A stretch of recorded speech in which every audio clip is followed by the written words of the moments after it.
Hello guys, तो क्या हाल है। तो गाइस, आज मैं आप लोगों से एक रिक्वेस्ट करना चाहता हूँ कि गाइस प्लीज आप लोग जो अपना सेकंड चैनल है ना, स्टोरी हैप्टिक्स 2.0, उसके ऊपर प्लीज जाकर 1K सब्सक्राइबर्स कंप्लीट करा दीजिए। क्योंकि गाइस जो ये वाला चैनल है नंबर 0, इसके ऊपर अपना काम बैठ नहीं रहा है।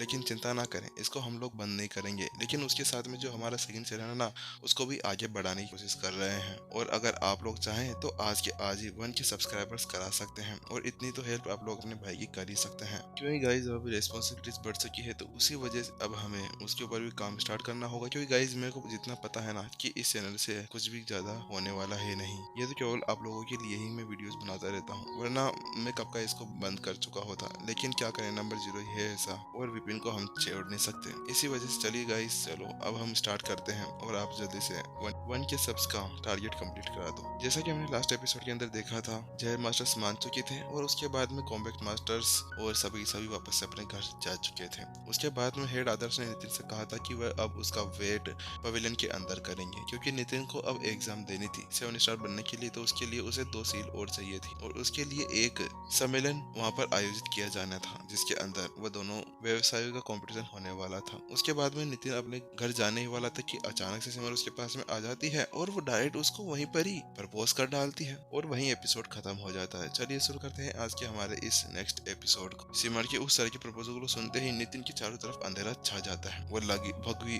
जमीन के ऊपर गिर ही पड़ता है, क्योंकि कुछ समय पहले नितिन ने ऐसा सोचा था कि वास्तव में सिमर है ना, जो बहुत ही ज्यादा कंफ्यूज होगी और उसके पास में कुछ ऐसी चीजें होगी जिसके अंदर उसे उसकी हेल्प चाहिए होगी।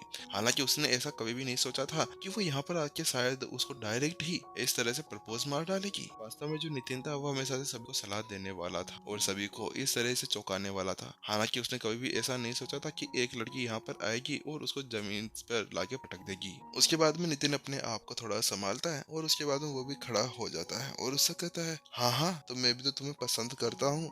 मैं वीपी क्लब के अंदर जितने भी सदस्य हैं उन सभी को भी पसंद करता हूँ। अगर मैं आप लोगों को पसंद नहीं करता तो क्यों मैं आप सभी को अपना एक स्टूडेंट बनाकर यहाँ पर साथ में लाता। क्योंकि वास्तव में एक अपने स्टूडेंट को अपना एक मित्र या गर्लफ्रेंड बना लेना वास्तव में कितना शर्मनाक था, और इसको कबूल करना वास्तव में बहुत ही ज्यादा मुश्किल था। वही नितिन की वैसी बात सुनने के बाद में सिमर ने एक हल्की सी स्माइल के साथ में उससे कहा, टीचर आप वास्तव में जानते हैं कि मैं आपसे क्या कहना चाहती हूँ। मेरे कहने का वो मतलब नहीं है जो आप अभी मेरे से कह रहे हैं। उसके साथ में सिमर अपने हाथों को पीछे की तरफ रखती है और आगे की तरफ झुकते हुए नितिन के क्लोज से क्लोज आते जाती है। एक समय ऐसा आ गया था कि वहाँ पर अभी सिमर के बड़े बड़े विचार नितिन से टकराने ही वाले थे, लेकिन जिससे पहले कि वह उसके पास में अपनी शरीर को टच कर पाती, उससे पहले नितिन एक दो कदम पीछे हो जाता है और वो सीधे उससे कह देता है, ठीक है, अभी हमें वापस कॉम्बैक्ट मास्टर हॉल लौट जाना चाहिए और मुझे अभी कुछ काम है, इसी वजह से मैं तुम्हारे साथ में चल नहीं सकता। तुम जाओ पहले वहाँ पर, मैं वहाँ पर कुछ समय बाद में आता हूँ। उन शब्दों को कहने के बाद में नितिन ने तो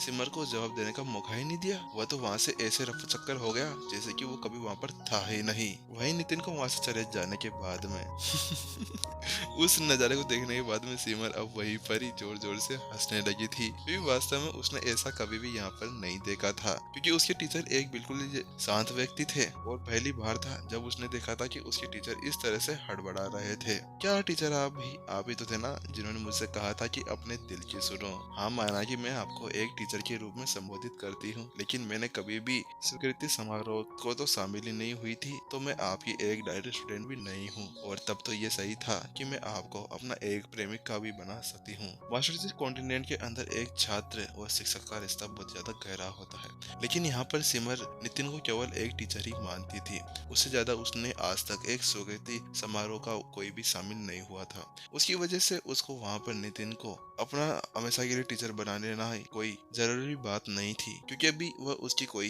राइट स्टूडेंट नहीं बनी थी। और क्योंकि यही मामला था, इसीलिए ये मास्टर टीचर और एक स्टूडेंट के बीच में कोई भी दरार नहीं पैदा कर सकता था, और ये मास्टर टीचर्स के नियमों के विरुद्ध भी नहीं था। है आखिरकार ये क्या हो गया। कुछ दूर उड़ने के बाद में नितिन एक जगह पर रुक जाता है। उसके चेहरे के ऊपर से अब ठंडा पसीना कांप रहा था और उसकी पूरी बॉडी अभी ऐसे थर थर कांप रही थी जैसे कि अभी उसने कोई भूत देख लिया हो। क्योंकि वास्तव में उसके लिए ये ऐसा एक मोमेंट था जो उसके साथ में कभी कभार ही ऐसा हुआ करता था, क्योंकि उसने हमेशा से अपने आप को ऐसे गलत काम करने से रोका हुआ था और अपने आप को पूरी तरह से संभाल कर रखा हुआ था। क्योंकि एक टीचर का इस तरह से अपने स्टूडेंट के ऊपर नजर डालना ये कोई अच्छी बात नहीं थी।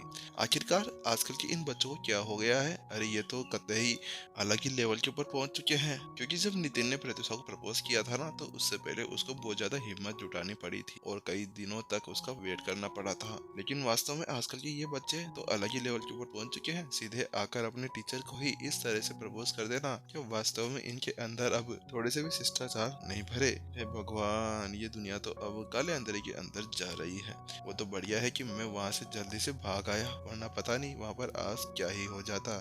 शायद ऐसा हो सकता था कि मैं वहाँ पर शर्मिंदगी से मर ही जाता। अरे अरे, मुझे इस तरह की शर्मिंदगी से नहीं मरना, मेरे को अभी राक्षसों से लड़ना है, इस दुनिया की हिफाजत करनी है, तो मैं इस तरह से नहीं मर सकता। फिर नितिन आकाश की तरफ देखने लगा, क्योंकि वास्तव में नितिन हमेशा से लड़कियों से दूर रहा करता था। वह उनसे कभी भी गंदे रिश्ते नहीं बना लेना चाहता था। इसके बारे में सोच सोच कर ही अब नितिन के दिल के अंदर बहुत ही ज्यादा दर्द होने लगा था। वास्तव में आज तो वो एक गलत जगह पर फंस चुका था। उसके बाद में नितिन ने अपने आप को समझाया, अरे नितिन, इसके बारे में ज्यादा मत सोच, वरना तू मर जाएगा। चल जल्दी से, पहले देखो मास्टर टीचर पवेलियन के अंदर जाना चाहिए। उसके बाद में नितिन ने अपनी आत्माई गहराई को संचालित किया और फिर वह मास्टर टीचर पवेलियन की तरफ बढ़ने लगा। हालांकि वह उस तरफ बढ़ने ही वाला थे कि अचानक से उसको दूर से ही एक सुंदर आकृति उसी की ओर बढ़ते हुए दिखती है। नितिन, वह कोई और नहीं थी, वह हासना थी, जो अभी अभी उसी तरफ आ रही थी। हासना, तुम यहाँ पर क्या कर रही हो? क्या तुम अभी तक कॉम्बैट मास्टर हॉल नहीं गई थी? ये हासना को वहाँ पर देखकर नितिन बहुत ज्यादा ही परेशान हो गया था और अभी उसके मन और दिल के अंदर कुछ ऐसे ख्याल चल रहे थे जिसे वह बिल्कुल भी संभाल नहीं पा रहा था, क्योंकि अभी उसको ऐसा एहसास हो रहा था कि यहाँ पर कुछ और गड़बड़ भी होने वाली है। क्योंकि इस समय हासना वापस से लौट आई थी और इस बार उसने एक सुंदर सी पोशाक पहनी हुई थी, जो उसके पूरे शरीर को कसकर बंधे हुई थी। जिस ड्रेस के अंदर अभी उसका फिगर पूरी तरह से दिख रहा था, क्योंकि उस ड्रेस के अंदर जो उसका बॉडी शेप था वो पूरी तरह से दिख रहा था। उसका बैक और चेस्ट अभी बहुत ही ज्यादा आकर्षक लग रहा था और साफ साफ कहने का मतलब ये था कि अभी उसकी जो यहाँ पर उपस्थिति थी वह ऐसी थी कि किसी भी आम व्यक्ति की अगर उसके ऊपर निगाहें टिक जाए ना, तो फिर तो वह उसका वहीं पर ही चीड़-फाड़ कर डाले और उसकी निगाहें उसके ऊपर से कभी हटे ही ना।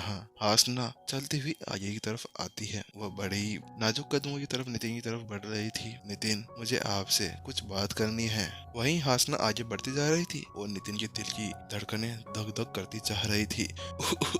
नितिन थोड़ा सा पीछे हटता है और वो उससे कहता है, हासना हासना, एक मिनट रुको, मुझे पहले यहाँ पर कुछ इम्पोर्टेंट काम है, इसीलिए मुझे यहाँ से जाना होगा, इसलिए मैं तुमसे बाद में बात करता हूँ, विदाई। और विदा लेने के लिए नितिन ने अपने हाथ ही हिलाए थे कि अचानक से हासना ने अपने पैरों को नीचे जमीन पर पटक दिया और उसने कहा, नहीं नहीं नितिन, ये नहीं चलेगा, ये गलत बात है। आपने अभी यहाँ पे सिमर की बातें सुनी थी ना, तो अब आपको यहाँ पर मेरी बात माननी होगी। हासना अभी अपने चेहरे के ऊपर बड़े ही मायूसी के भाव लाए हुए थी और उसकी आंखें बिल्कुल अभी नितिन के ऊपर टिकी हुई थी। वह अभी अपने सुंदरता का जादू नितिन के ऊपर चलाना चाहती थी। वहीं हासना को ऐसा करते हुए देखकर नितिन के दिल की धड़कनें अब तेज हो गई थी और अब उसे बहुत से ख्याल आने लगे थे कि अभी यहाँ पर एक और मुसीबत उसके गले पड़ने वाली है, क्योंकि नितिन जानता था कि वास्तव में अभी हासना यहाँ पर अपने ड्रेस को बदल कर क्यों आई थी और वह अभी उससे यहाँ पर क्या कहने वाली थी। नितिन अपने हाथों को आगे रख लेता है, लेकिन वहीं पर ही हासना रुक जाती है, क्योंकि अभी उसके बड़े बड़े विचार नितिन से टकराने ही वाले थे। नितिन थोड़ी पीछे की तरफ झुकता है, लेकिन वहीं हासना अपने आप को नहीं रोक पाती और वो आगे की तरफ बढ़ती जाती है।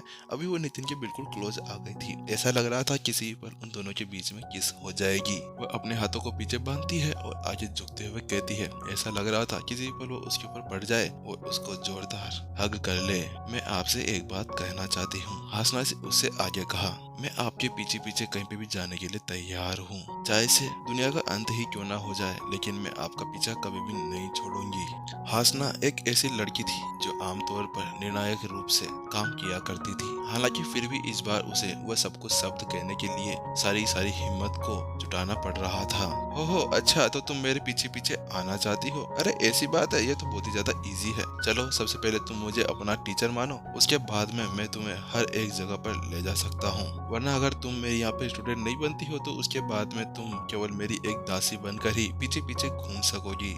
वही नितिन के वह शब्द सुनने के बाद में हासना गुस्सा फूट पड़ता है। तुम्हारी इतनी ज्यादा हिम्मत कैसे हो गई? मैंने कब कहा कि मैं तुम्हारी यहाँ पर स्टूडेंट बनने के लिए आई हूँ? नितिन के उन सभी शब्दों ने तो अभी हासना के दिल को पूरी तरह से छल्ली छल्ली कर दिया था। क्या तुम मेरे स्टूडेंट नहीं बनना चाहती? तो फिर ठीक है, हमें इस मामले को यहीं पर ही भूलना होगा। ठीक है, मेरे पास में अभी कुछ काम है, इसीलिए मुझे यहाँ से चलना होगा।